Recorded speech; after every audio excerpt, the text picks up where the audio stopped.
Good morning, and you know what day it is. Hump Day! Mike, Mike, Mike, Mike, Mike. So, this is the time of year when a lot of cases come in the door. Typically, right after the holidays in the winter in this area, there's a lot of wrecks and a lot of files make their way into my office during this time, and this year is no different. And I've said this message before, but I think it is worth saying again. Every time a new case comes in, it reminds me of just how fragile life is and how quickly life can change. You know, the people that come into my office in the blink of an eye, their world is completely transformed because somebody didn't stop when they were supposed to, somebody crossed the center lane, somebody slid through a sign, whatever happened. Now all of a sudden they're dramatically injured or a loved one is gone and life's never going to be the same. And it reminds me of why it's so important to put first things first. You know, it's easy to get wrapped up in the nonsense of life. It is easy to get wrapped up in, you got a flat tire or the furnace went out or, this thing didn't work out right. You know, there's always something going on that we can be upset about. But the thing about my job is it keeps life in perspective. And the perspective that I have is I see people who all of a sudden, as I said, in the blink of an eye, none of that stuff matters. You know, all of the trivial things that we worry about on a regular basis suddenly become so completely irrelevant, and the real value of living and being in this reality is brought clearly into focus. And that is to spend the time with the people that you care about, to do the things that you want to do in your life, to not waste time, to not spin your wheels in ways that don't make sense, and to say the things that you want to say to the people that really matter to you, and to spend the time with them while you say those things. Because when it's all done, you know, when that last day comes, and it's going to come for all of us. I love the Marines. Everybody wants to go to heaven, but nobody wants to die. That last day comes, and when it does, we're not going to wish that we watched more TV. We're not going to wish that we drove a nicer car. We're not gonna wish that we made sure that certain bills were paid, or not that that stuff's not important, but we're gonna wish that we had taken the trip that we always wanted to take. We're gonna wish that we had spent more time with our kids. We're gonna wish that we had spent more time with our parents before they passed away. We're gonna wish that we had written that book. We're gonna wish that we had gone and seen the Mona Lisa or the Statue of Liberty or the Golden Gate Bridge or the Grand Canyon or the Great Wall of China, or whatever that dream is of yours, that you always wanted to do, or start that charity, or sponsor a family, or give $1 million to your church, whatever it is that is in your head that is your dream. When your last days come, you're going to wish you spent time on it. And even if it didn't work out, if you spent time paying attention to it and working towards it, you would feel a lot better than if you spent your time working towards all kinds of things that never got you there. You know, this is why our time that we spent looking at RPM and looking at calendars and schedules is so important, because it allows you to put first things first. If you haven't read Stephen Covey's 7 Habits of Highly Effective People, grab it and read it this weekend. You can get it done in a couple of days.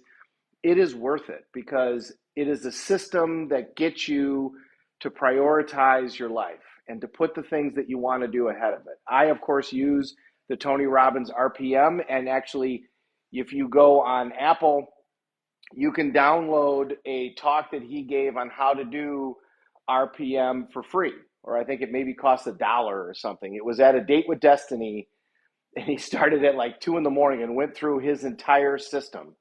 And you can listen to it in an hour, 2 hours, and it's also a brilliant system. I mean, whatever system you pick one, but make sure to keep things in perspective.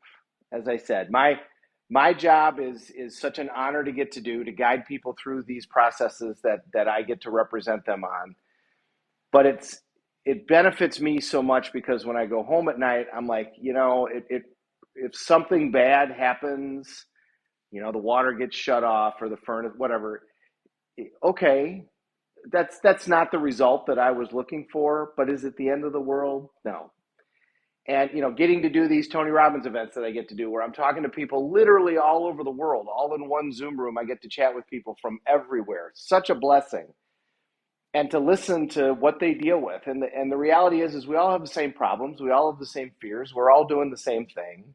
We're all worried about the same stuff. But if you're a woman in Saudi Arabia, or if you're in the Ukraine right now, or if you were black in South Africa 20 years ago, your life was completely different than hanging out here in the United States of America. And if you're blessed to be in a first world country where you have first world problems, like they lost my shirt at the dry cleaning or something at that level, be grateful that that's your first world problem. We're all going to have problems. Problems are a sign of life. You want higher quality problems. You want problems like, I have too much taxes because you made too much money. If I'm single, too many people want to date me. That's a quality problem. So embrace the fact that you have all of these glorious things that we just take for granted. Because if you're watching this, chances are that you do. And even if you've suffered a tremendous loss, I'm sorry that happened to you. But there's always something good that you can find out of that situation if you want to, if you choose to. And if you really are feeling down, there's always people out there that have had a hell of a lot more happen to them than what happened to you, and it'll help keep it in perspective. If you need to find that, go find some of the stories of the people that survived the Holocaust and see the absolute hell that they went through. And the ones that, if you've ever had a chance to meet them, and I have, they're happy.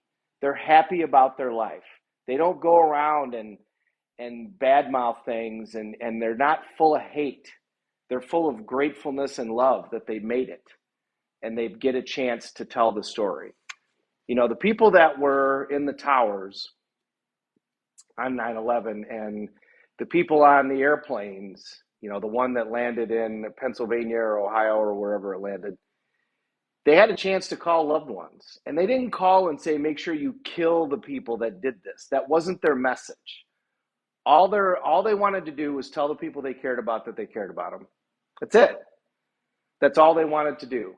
They knew they were going to die, and that was the only thing on their mind. Think about that. If today's the last day, what would you do? Would you worry about dry cleaning? Would you worry about your bills? No. You would make sure that you said the things that you want to say. So do it.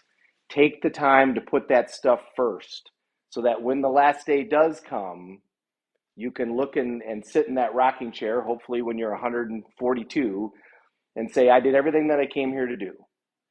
And I'm ready, because that day's going to come.